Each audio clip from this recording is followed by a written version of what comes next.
everyone. So from down to Earth, we'll go up into space. Anyway, I'll be talking about what I'm doing. First of all, I'm a businessman. I make furniture. As a hobby, I do astronomy. I've been interested in astronomy since I was a little kid, but got serious in 1986 during the last apparition of Halley's Comet. And after that, I developed a love for astrophotography and started imaging planets in 2003. Now, imaging planets is basically fighting the atmosphere. One problem we have when we image outer space is that there's this thing called the atmosphere that interferes what we're doing. It basically distorts the image. Now, there are three ways to fight it. Well, of course, the first way is to remove the atmosphere, which is out of the question because we'll all die. But the other way is getting out of the atmosphere, sending probes like the Hubble Space Telescope. The second is adaptive optics, which is a technology which was developed by an organization called the National Security Agency of the United States of America. Now, what this technology does is they initially did it not for astronomy, but for their spy satellites. Now, this technology was declassified and given to astronomers, and now we use it to sharpen stars to fight the atmosphere. Unfortunately, these two technologies are way beyond the budgets of ordinary people, except for governments. So what we're doing is basically what we call lucky imaging. Now, lucky imaging is basically using a video camera and taking a video of an object, or in our case, a planet. And we have softwares that basically sort out the good and the bad frames and basically also sharpen the image. Now, the camera that we're using, when I started, I was using a webcam called the Philips Junocam. Currently, I use a camera from a company called QHY, and it's a CMOS camera. Now, one thing about imaging planets, when I started imaging, people doubted what I was doing because, hey, look at this guy from the Philippines. Why is that? I was, dealing with people from Japan, the United States, and Europe. But, when you're imaging planets, the most important thing is the stable atmosphere. And that's what we have here in Cebu. Now, to get good images, you have to be, number one, close to the equator, because planets are higher. The planets move on a path in the sky called the ecliptic. In layman's term, it's called the zodiac. Now, these planets and the sun move through the 13 zodiac constellations. There are actually 13, not 12. And the 13th is Ophiuchus. So, those of you who are doing horoscopes, sayop na, because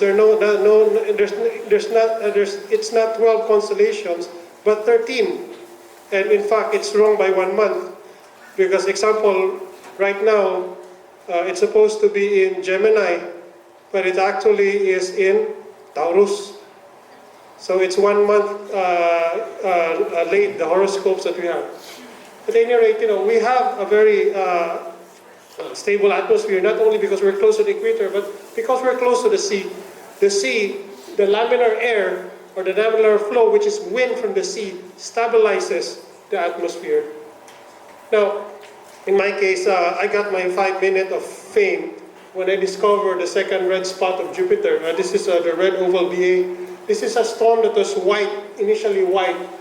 This is the storm over here, and this is the great red spot.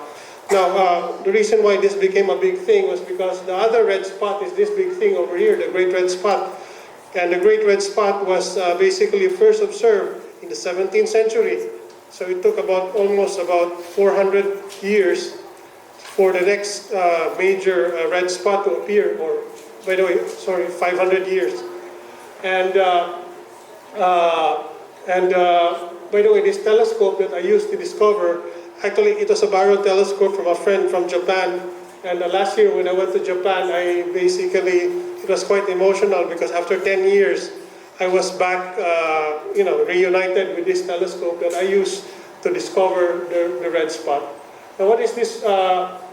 One perks about having a discovery was I was invited to use the Hubble Space Telescope along with some astronomers like Dr. Inke de Pater, Phil Marcus, Mike Wong, and Xylar Asay-Davis. This is our Berkeley group based in UC Berkeley. And basically we used the Hubble Space Telescope to make the first close-up of the new red spot. And this is the red spot over here using the Hubble Space Telescope. And this is a different filter to show this storm.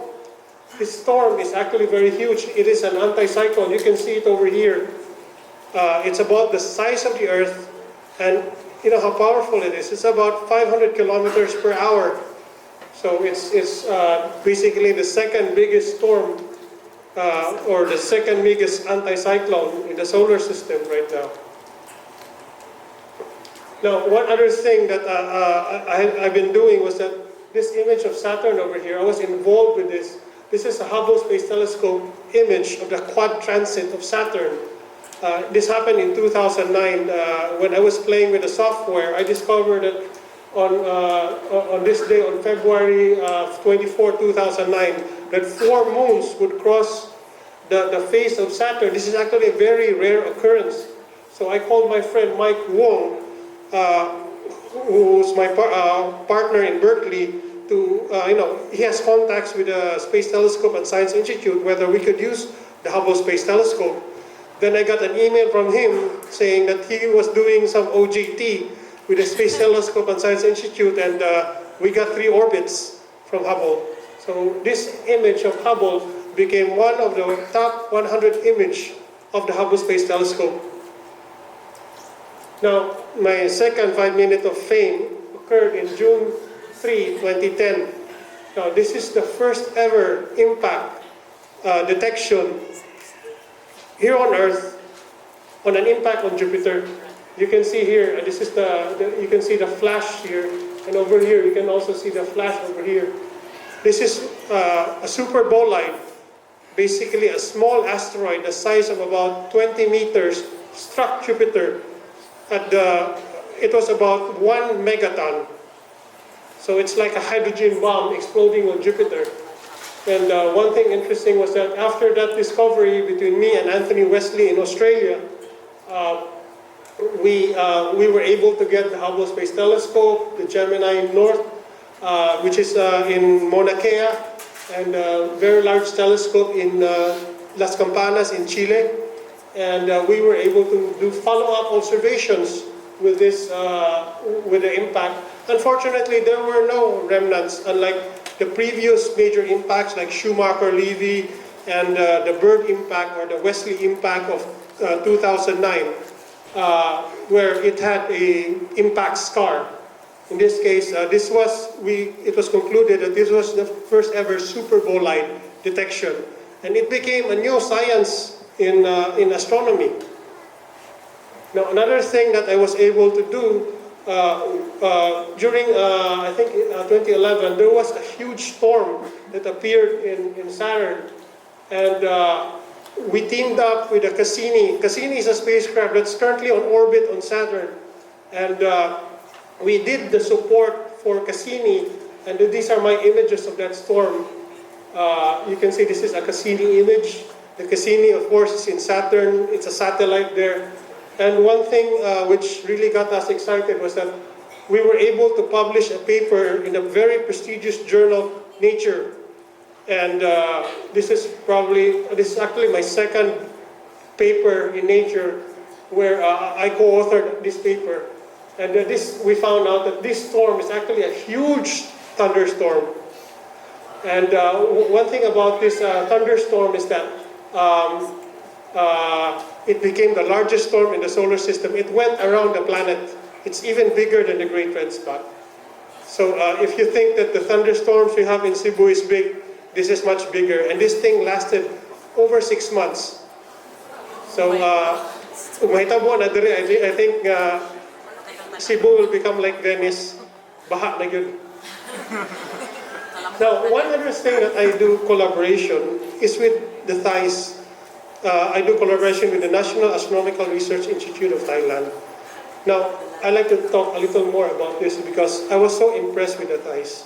I wonder if you have been to Thailand lately. You'll see that Thailand is very progressive now. In fact, one thing which really impressed me with Thailand is how much they push for scientific research.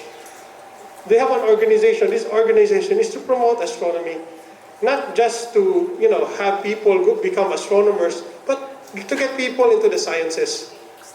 Because one thing that you should realize, and this was published in the Business Week, that science and technology create economy.